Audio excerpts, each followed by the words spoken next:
DNA Bangla একটি channel পত্রিকার চতুর্থ প্রতিষ্ঠাবার্ষিকী উপলক্ষে আমাদের নিয়মিত যেই অবহেলা বিষয়গুলো পড়ে রয়েছে প্রতিটা এলাকায়, এগুলি আমাদেরকে তুলে ধরতে হবে।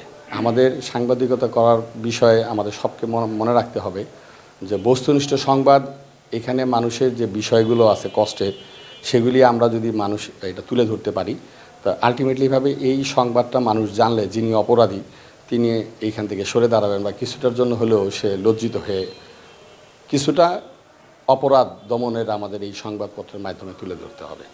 আমরা কিন্তু সংবাদপত্রে সারা দেশের অপরাধ দমনের বিষয়, দুর্নীতির বিষয়ে আমরা কিন্তু সোচ্চার, এবং আমাদের এই কারণেই কিন্তু আজকে মিডিয়ার কারণেই কিন্তু এই দেশের অনেক মানুষই যেগুলো আগে বিভিন্ন আদালতে যেতে হতো, থানায় যেতে হতো, বিভিন্ন জায়গায় যেতে হতো, এখন কিন্তু যেতে হয় না। আমরা কিন্তু এগুলো তুলে ধরার পরে কিন্তু প্রশাসন ব্যস্ততার মাঝে এগুলো চোখে পড়লেই তারা ব্যবস্থা নেয়। ডিএন বাংলার চতুর্থ বর্ষপূর্তি শেষে পঞ্চম বর্ষে পদার্পণ উপলক্ষে আজকের কেক কেটে ওই উদযাপন করা, এই জন্য ধন্যবাদ জানাচ্ছি। আপনাকে বিশ্বস্ততা অর্জন করতে হলে আপনার রিপোর্টিংটা কিন্তু বস্তুনিষ্ঠ হতে হবে। সেইটা কীভাবে বস্তুনিষ্ঠ আপনি নিরূপণ করবেন? আপনার যেটা রিপোর্ট করলেন সেই রিপোর্টটা সাধারণ জনগণ কীভাবে গ্রহণ করলো, এটা একটা বিষয়। যখন সাধারণ জনগণ আপনাকে ভালোভাবে গ্রহণ করে, সেটাই অনেকটা বিষয়বস্তু বস্তুনিষ্ঠ বলা যায়। এখন বস্তুনিষ্ঠটাও আবার নিরপেক্ষ হতে হবে। সেটা হলো কি, আপনি যে বিষয়ের বস্তুর উপরে রিপোর্টিং করলেন সেই রিপোর্টটা পর্যাপ্ত আলোচনা হতে হবে ও পর্যাপ্ত আপনার গবেষণামূলক হতে হবে এবং পরস্পরের বক্তব্য থাকতে হবে। এরপর দেখবেন যে সেটা ওই এলাকায় যে এলাকার উপর নির্ভর করলেন রিপোর্ট করলেন, সেই রিপোর্টটা কিন্তু ওই এলাকায় বেশ প্রভাব ফেলবে। নিরপেক্ষতা এবং বস্তুনিষ্ঠতা একটা গুরুত্বপূর্ণ বিষয়। এগুলো আমাদের আসলে সাংবাদিকদের ক্ষেত্রে এগুলো এখন ইদানিং চোখেই দেখা পড়ে না। কারণ আমরা এই যে সংবাদের যে সূত্রটা আমরা 5W1H যেটা আমাদের মূল সূত্রটা আছে, সেই সূত্র থেকে আমরা বাইরে আছি। এক্ষেত্রে অবশ্য আমাদের যে মিডিয়াগুলো, সংবাদ মাধ্যমগুলো এর জন্য দায়ী। কারণ আমরা যে একটা সংবাদ মিডিয়াতে পাঠাই, সেটা দেখা গেল ওই প্রতিষ্ঠান বা ওই ব্যক্তির বিরুদ্ধে যায়, সেক্ষেত্রে তারা এটা পরিবেশন করে না। এর জন্য আমরা নিরপেক্ষতা থেকে বাইরে আছি।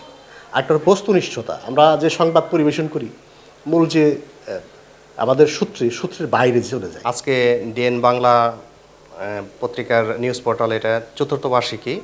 তো আমি এই পত্রিকার প্রতিষ্ঠানে যারা যারা আছে তাদেরকে আমি শুভেচ্ছা জানাচ্ছি এবং ধন্যবাদ জ্ঞাপন করছি যে এটা 4 বছর যাবৎ এটা নিউজ সেবা দিয়ে আসছে। এটা অনেক বড় একটা বিষয়। তাদের কাছে আরও আশা করব যে এই আরও আগামীতে দীর্ঘায়ু এটা যেন চলে। আসলে সংবাদের বিষয়টা বস্তুনিষ্ঠটাই হচ্ছে প্রধান। আমি একটা নিউজ করব, হ্যাঁ, সেই নিউজটার মধ্যে যদি বস্তুনিষ্ঠ না থাকে তাহলে এটা তো সংবাদ হয় না, এটা ইওলিওজম হয়ে যায়। প্রত্যেকটা সংবাদই অনেক দক্ষভাবে পুঙ্খানুপুঙ্খানুভাবে অবজারভেশন করে একটা নিউজ উপস্থাপন করাটা উচিত। আজকে ধন্যবাদ জানাই ডিএন বাংলার আজকে চতুর্থ বর্ষ পূর্তি উপলক্ষে এখানে আমাদেরকে আমন্ত্রণ জানানোর জন্য। আমরা যেটি বিশ্বাস করি যে আজকে এই 2025 সাল, এই 25 সালে আমরা নব উদ্যমে এগিয়ে যাব সংবাদপত্রের যেই সংবাদ প্রকাশের মাধ্যমে, এবং আমরা যে জিনিসটি বিগত দিন থেকে দাবি করে এসেছি যে আমাদের স্বাধীনতা, আমরা যেন স্বাধীনভাবে আমাদের সংবাদ প্রকাশ করতে পারি। আরেকটি বিষয় সেটি হলো যে মফস্বল কিন্তু আসলে সাংবাদিকতার অভিজ্ঞতা অনেক বাড়ায়। অনেকে হয়তো আমরা ঢাকা মহানগরের সাংবাদিকতা তাদেরকে দেখি বা স্টাফ রিপোর্টার যারা থাকে তাদেরগুলো আমরা দেখি, কিন্তু একজন মফস্বল সাংবাদিক কিন্তু সব ধরনের নিউজ কভার করে। কিন্তু অন্যান্য সংবাদপত্রে যারা ঢাকা মহানগরে তাদেরকে কিন্তু স্পেশাল একটা বিটের জন্য দায়িত্ব দেওয়া হয়, কিন্তু আমরা কিন্তু সব ধরনের সংবাদ প্রকাশ করে থাকি। আমরা মনে করি এই নতুন বছরে আমরা যেন স্বাধীনভাবে সংবাদপত্রে আমাদের সংবাদ প্রকাশ করতে পারি এবং বাধাহীনভাবে আমরা যেন সাহসিকতার সাথে এগিয়ে যেতে পারি। এবং আমরা বিশ্বাস করি যে একজন সাংবাদিকের অবশ্যই তার সেই সাহসিকতার পরিচয় দিতে হবে। আমরা জানি যে আসলে একটি সংবাদ যখন আমরা প্রকাশ করি তখন কারো না কারো বিপক্ষে চলে যায়, কারো পক্ষে চলে যায়, কারণ এখানে যারা অভিযুক্ত ব্যক্তি আলটিমেটলি তাদের বিপক্ষে চলে যাবে, এটাই স্বাভাবিক।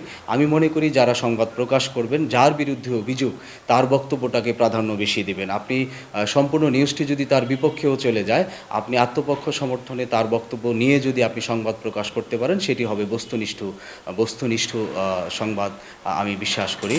নেটে যদি এটা প্রকাশ হয় বা প্রচার হয়, তা আমাদের কিন্তু এটা হাতে হাতেই থাকে।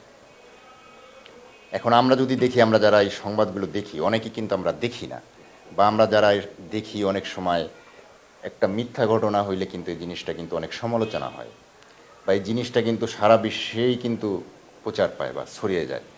তা সেভাবে আমি আপনাদের কাছে একটা দাবি রাখবো যে আপনারা যেটা প্রকৃত ঘটনা বা সত্য ঘটনা, এইটাই আপনারা প্রকাশ করার জন্য মানে সচেষ্ট থাকবেন। Happy birthday DN Bangla, DN Bangla news portal.